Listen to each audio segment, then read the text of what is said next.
Hey, so we're back in Abyss. This time floor 10. This video is going to show you all of the enemies, where they spawn, and what happens when you kill them. The left side of the screen is going to show the enemy placements, as well as the waves. The right side of the screen is going to show you the total number of enemies. And in floor 10 specifically, this will also show you the paths of the Seelies that are going to be on the floor. These will be linked in the description so you can see them easier. For floor 10 specifically, we do need both of our pirate characters again. This time I recommend having Amber in the first half and Xiangling in the second. I also recommend having Geo Traveler in the first half, and we'll get into why when they come up. So, floor 10 is actually very straightforward.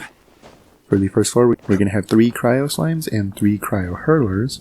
We're going to start off by going for this Hurler on the left side, because the Warm Seelie on this floor actually moves clockwise and starts at the bottom. So if we stay over in this area, by the time our gauge fills up, the Seelie will pass right by us.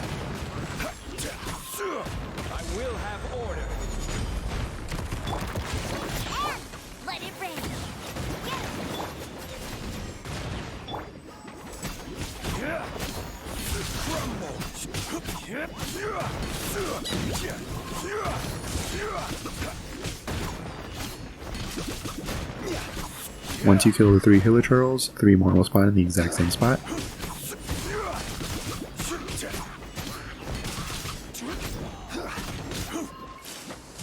Because there are 6 Cryo Slimes, it's better to focus on them when you can. I will have order.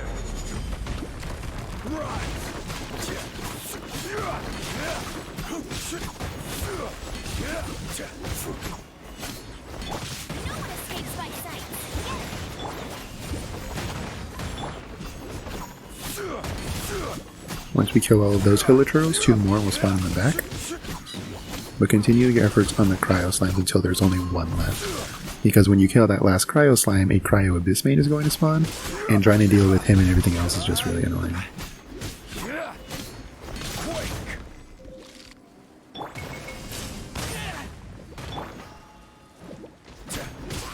Once you finish off the Hilichurls, nothing else is going to spawn, so you just have the Cryo Slime.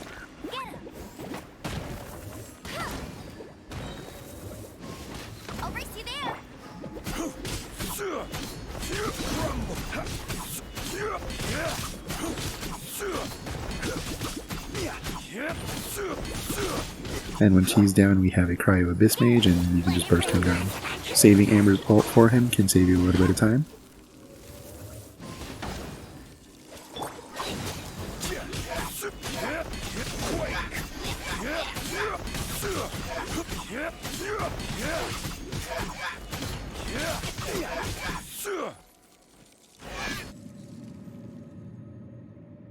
So for the second half, these Seelies are going to move in an L shape, and we have an Electro Sisson Mage at the top with an Electro Aura. So we're just going to need to burst her down as fast as possible. Here to play with me.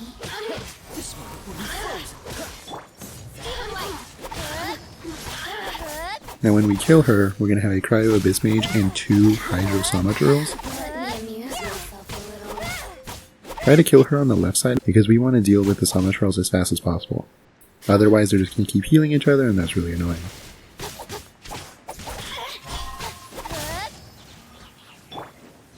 Dodge this. Blink. You really know how to. So for this Somaturl, actually just push him over to the left using charge attacks or some other kind of knockback. This will actually push him out of the range of the other Somaturl, so they can't heal each other. Once he's down, just focus on the other Somaturl, and we just have the Cryo Abyss Mage left.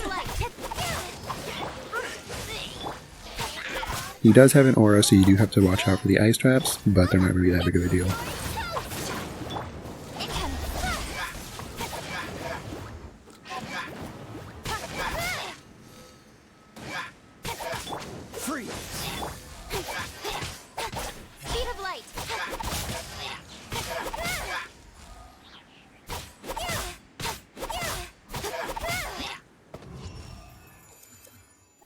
Now we move on to the second chamber.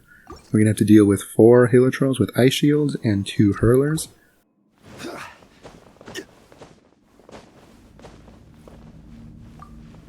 This is one of the reasons why we want to use Geo Traveler, because his ult does a lot of damage to these guys. I will have order. Now I know Zhongli is doing most of the work here, but Geo Traveler is still very, very good here. Once we kill the first 4 Hilitrolls, this Ice Shield Minitroll is going to spawn. Focus on him first because you're most likely going to be hitting the other Hilitrolls because they're going to run into you. You can also take out their shields using Amber's ult.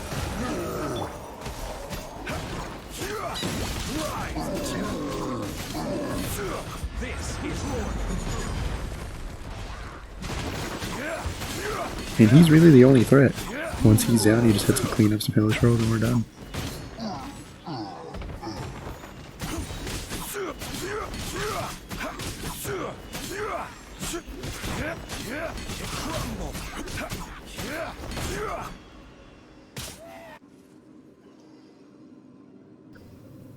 And now we move on to the second half where we're going to have to deal with a Cryo Sisson Mage and 2 Treasure Hoarders.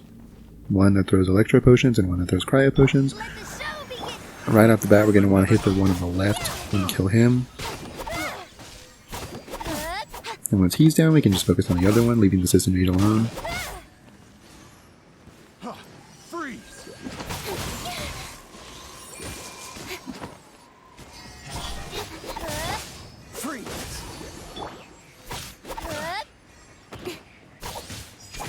Once he's down, we only have to focus on the Sisson Mage.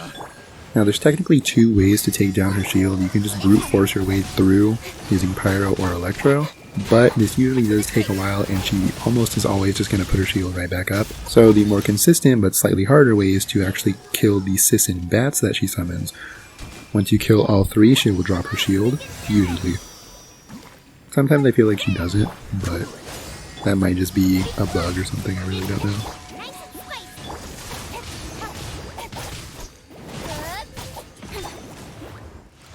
Once you kill all the bats, her shield will drop, and you just kind of have to burst her down as fast as possible.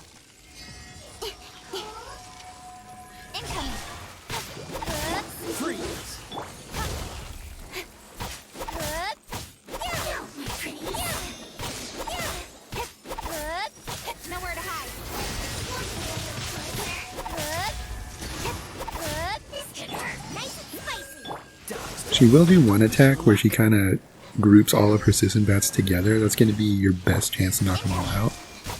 Because otherwise you're just going to have to chase them all down like I am right here.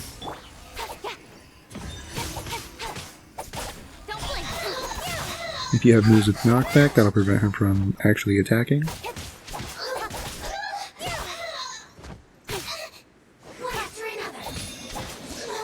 And we move on to Chamber 3.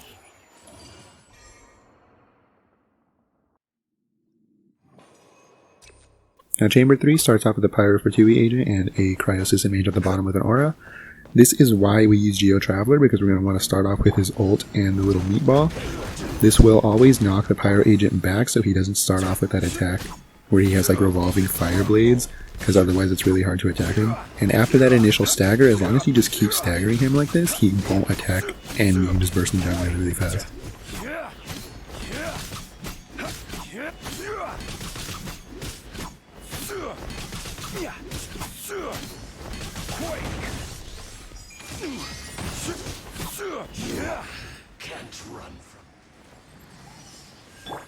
Again, to take out the Sisson Mage's shield, you're going to want to take out the bats.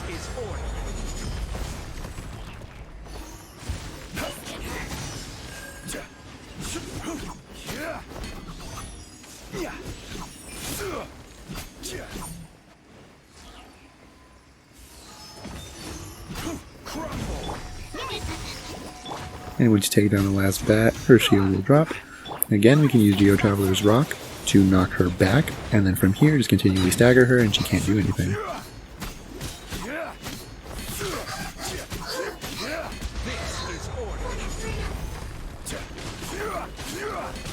There are multiple ways to stagger. Claymores are usually one of the more consistent ways, but as you can see, Zhongli can do it, and I'm pretty sure Xiangling can as well. Charged attacks can do it as well.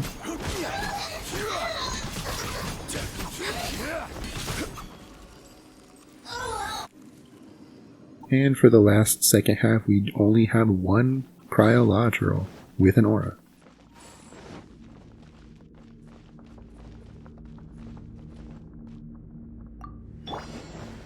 This is also why we have Xiangling, because her ult takes down these guys' shield really fast. One thing to note with Electros is that they do have a 70% cryo resistance and 70% physical resistance. So if you are using physical like I am, it's better to use Superconduct just so you're not doing really low damage. And then from here on out, it's just bursting down as fast as possible. This is really just a huge DPS check, so I can't really help you in that regard. Overall, Chamber 10 was pretty straightforward, and Chamber 11 is going to be a little bit more difficult. Chamber 11 will take a little bit longer to put out, because I was actually working on Chamber 9 and 10 before I even did them, and I have yet to do anything with Chamber 11 yet, so it might take a little bit longer, but bear with me please.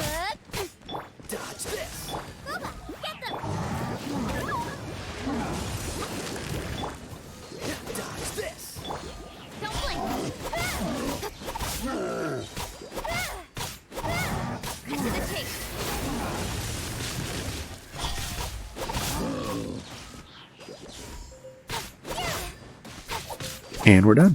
So if you enjoyed the video, I hope you're having a fantastic day. Like and subscribe if you want, especially if you want to see floor 11, because that one actually seems pretty difficult. Like I said, it might take a little bit longer for that one to come out, but I should be able to get both 11 and 12 out before reset. Anyway, I'll see you in the next one. Bye-bye.